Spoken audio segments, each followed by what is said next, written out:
महिलाओं के लिए, शूद्रों के लिए, अछूतों के लिए प्रथम स्कूल खोला था। अपनी जिंदगी में 18 स्कूल बनाए थे। बेटी बचाओ बेटी पढ़ाओ। अरे नामर्दो, तुम क्या बेटी को बचाओगे? तुमने तो सरेआम बेटियों का नग्न घुमाने का बीड़ा उठा रखा है। और उसका सबूत मैं दूंगी।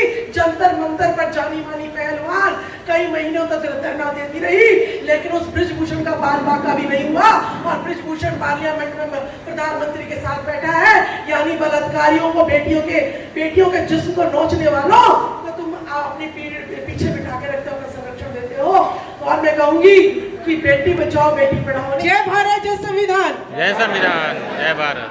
आपका बहुत बहुत धन्यवाद। आज हम स्वतंत्रता दिवस, अधूरा स्वतंत्रता दिवस, अधूरी हमारी आजादी, उसको हम मना रहे हैं। और पूरी आजादी लेने के लिए हम अपने महापुरुषों की सौगंध दिखाते हैं कि उनके अधूरे काम को हम पूरा करके ही इस धरती से जो है जाएंगे, मिट्टी में समाएंगे।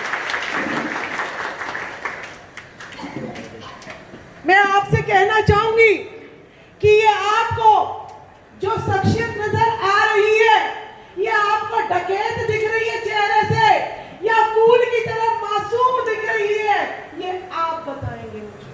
क्योंकि ये लोकतंत्र है और लोकतंत्र में जो जनता कहती है वही माना जाना चाहिए। तो आज इतनी जनता बैठी है तो ये बताएगी कि ये आपको डकैत नजर आती है या फूल से कोमल मासूम, एक गरीब, एक जो है मूल निवासी आपकी बहन नजर आती है। बताइए क्या नजर आती है? इसको डकैत का दर्जा दिया गया। उसी तरह से जब मैंने शिक्षा के गिरते हुए स्तर को जब सुधारने का बीड़ा उठाया तो मुझे जो है दिल्ली का शिक्षा मंत्री कहता है, मनीष सिसोदिया कहता है कि ये जो है आत्मघाती महिला है। हाँ, मैं आत्मघाती महिला हूँ। हाँ, फूलन देवी डकैत है क्योंकि फूलन देवी ने अपने बलात्कारियों को एक लाइन में खड़ा होके और दे खत्म कर दिया था। तो हाँ, मैं आत्मघाती हूँ क्योंकि सावित्रीबाई फूले ने अपनी गोबर, कीचड़ और चरित्रहीनता जैसे शब्दों को झेलकर इस भारत में महिलाओं के लिए, शूद्रों के लिए, अछूतों के लिए प्रथम स्कूल खोला था। अपनी जिंदगी में 18 स्कूल बनाए थे। और अगर उनकी शिक्षा पर कोई आंच दाना आने देगा तो मैं आत्मघाती बनने को तैयार। मुझे फूलन देवी क्यों याद आ रही है? मुझे फूलन देवी पहले क्यों नहीं याद आई? मुझे फूलन देवी इसलिए याद आ रही है क्योंकि पहले एक नारी को नग्न घुमाया गया था। आज मणिपुर में 3 महिलाओं को नग्न घुमाया गया। आज भारत की हर नारी मुझे नग्न नजर आती है। फूलन देवी के समय में ना उसके पिता ने उसको न्याय दिलाया, ना भाई ने दिलाया, ना गांव ने दिलाया, ना सरकार ने दिलाया, ना प्रशासन ने दिलाया। उसने खुद अपना न्याय लिया। मैं तमाचा मारती हूँ नरेंद्र मोदी की कहावत पर, बेटी बचाओ बेटी पढ़ाओ। अरे नामर्दो, तुम क्या बेटी को बचाओगे? तुमने तो सरेआम बेटियों का नग्न घुमाने का बीड़ा उठा रखा है। और उसका सबूत मैं दूंगी। जंतर मंतर पर जानी मानी पहलवान कई महीनों तक धरना देती रही, लेकिन उस बृजभूषण का बाल बाका भी नहीं हुआ। और बृजभूषण पार्लियामेंट में प्रधानमंत्री के साथ बैठा है। यानी बलात्कारियों को, बेटियों के जिस्म को नोचने वालों तो तुम अपने पीछे बिठा के रखते हो, अपना संरक्षण देते हो। और मैं कहूंगी कि बेटी बचाओ बेटी पढ़ाओ नहीं, बेटी खुद बचाओ और बेटों को बचाओ। क्योंकि जितने भी आश्रम है जहाँ पे महिलाएं नहीं मिलती वहां पे बेटों का दैहिक शोषण होता है, शारीरिक शोषण होता है। इस बात को भी मत भूलो। तो बेटियों को बीड़ा उठाना पड़ेगा। हर किसी को फूलन देवी बनना पड़ेगा। इस मणिपुर ने हमें फूलन देवी का याद कराया। इस मणिपुर की घटना ने हमें याद कराया है कि फूलन का चैप्टर भूल गए तो तुम्हारे साथ 3 गलतियां हो गई।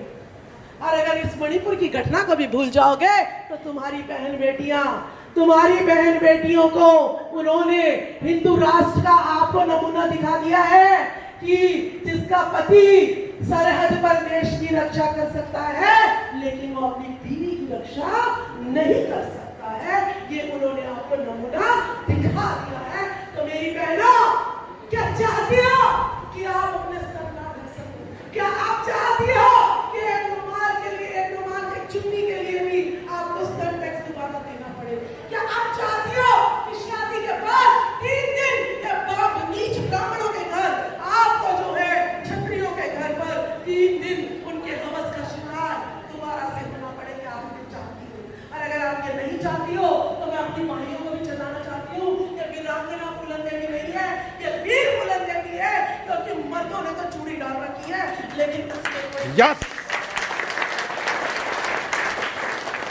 और मैं आपको एक और चेतावनी देने आई हूँ कि बीएसएस हमारा बहुत अच्छा काम कर रहा है। या तो आरएसएस की तरज पे बहुत जल्द ये काम करना शुरू कर दो, नहीं तो अगर 2029 के बाद हम आदमियों को मौका नहीं देंगे, आदमियों को कहेंगे चूल्हा चौका करो और बच्चे हम पैदा करेंगे, बच्चे आप संभालो और हम चलवाएंगे। यस हम सम्राट अशोक के औलादे हैं। अगर हम फूल बन सकते हैं तो चंड अशोक भी बन सकते हैं।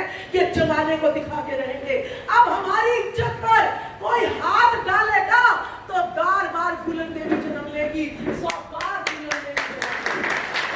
इसीलिए फूलन देवी की जयंती हर बार मनाइएगा, उसकी पुण्यतिथि हर बार मनाइएगा और अपने स्कूल में और अपने कॉलेज में भी कहिएगा कि फूलन देवी को सिलेबस में लेके आए कि अगर आपकी इज्जत रुस्वा होती है तो आपको क्या करना चाहिए? आत्महत्या नहीं करना चाहिए। आज हमारे युवा आत्महत्या कर लेते हैं और उसके बारे में सोचो, जो एक हफ्ते एक कमरे में बंद रखी थी और हजारों लोग जो है कई लोग उसका जो है गैंगरेप करते थे, उसके बावजूद भी उसने आत्महत्या नहीं की। तो भारत की नारी बहुत मजबूत है, पुरुषों का मजबूत है। और अगर स्वर्ण समाज की महिलाएं तलवार उठा सकती है तो हमने क्यों चूड़ियां पहनी? क्या चूड़ियां पहनी? अपने हाथ में तलवार उठाना सीखिए। अपने बच्चों को आप ताइक्वांडो सिखाइए, हाथ चलाना सिखाइए, जबान चलाना सिखाइए। घर में हम हिफाजत नहीं है, घर में से तो निकाल के 1000 लोगों के बीच में आपको नकल कर दिया गया है। तो घर में हिफाजत नहीं है आपकी, घर से बाहर निकलिए, चौका भी करिए, बच्चे भी संभालिए, अपना दायित्व भी पूरा कीजिएगा। और अगर पुरुषों ने आपका शोषण किया तो बदला नहीं लीजिएगा, उन्हें कहिए कि आपने तो हमारे साथ शोषण किया, क्योंकि स्त्री की जो वर्ण व्यवस्था में स्त्री तो कहीं है ही नहीं, उसका दर्जा तो आज भी निम्न स्थान पर ही। तो हमें जो है पुरुषों को बराबर साथ लेके चलना है, इनका मान सम्मान करना है। क्योंकि एक ज्योति मौर्य, पहले महिलाओं को पढ़ने का अधिकार नहीं था, लेकिन आज महिलाएं पढ़ रही हैं, वो एसडीएम लग रही हैं, तो मनुवादियों को पच नहीं रहा है। पहले विश्व कन्याएं होती थी, अब विश्व बॉय हो गए हैं। पहले हमारे मंत्रियों को, हमारे बिजनेसमैन को, हमारे आईएएस आईपीएस को ब्राह्मण कन्याएं जो है शादी के जाल में फंसा लेती, और अब ज्योति मौर्य को मनीष दुबे। ये लव जिहाद है। इस लव जिहाद को मुसलमान लव जिहाद नहीं कर रहा, लव जिहाद ब्राह्मण आपके साथ कर रहा है। आपके देश का कोई भी प्रधानमंत्री आज तक मुसलमान नहीं बना, तो मुसलमान के डर को छोड़ दीजिएगा।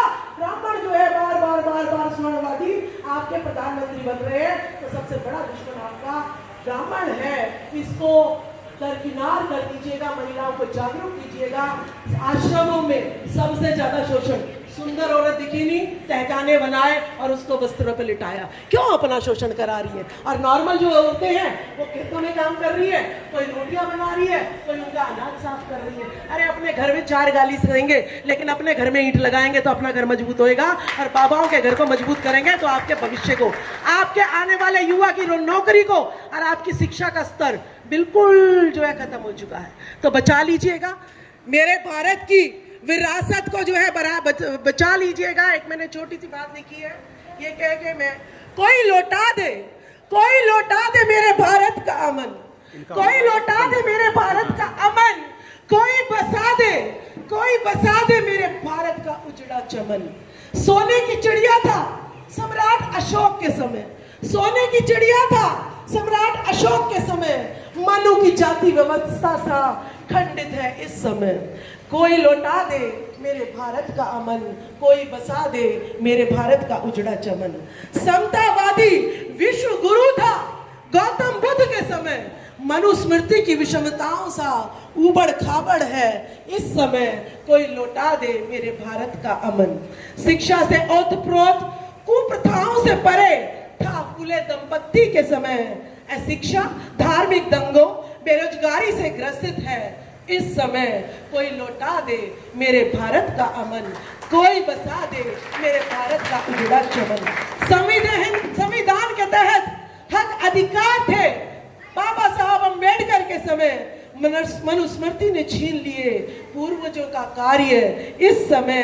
कहने के लिए तो औलाद नालायक हो तो सब कुछ क्या कर देती है नालायक औलाद, सब कुछ क्या कर देती है बर्बाद, सब कुछ बर्बाद कर देती है। तो आपकी शिक्षा भी बर्बाद है, आपका रोजगार भी बर्बाद है, आपका संविधान भी बिकने वाला है। नालायक औलाद ना बनकर अच्छी औलाद बन जाओ और अपने देश को संभाल लो। जय भारत, जय संविधान।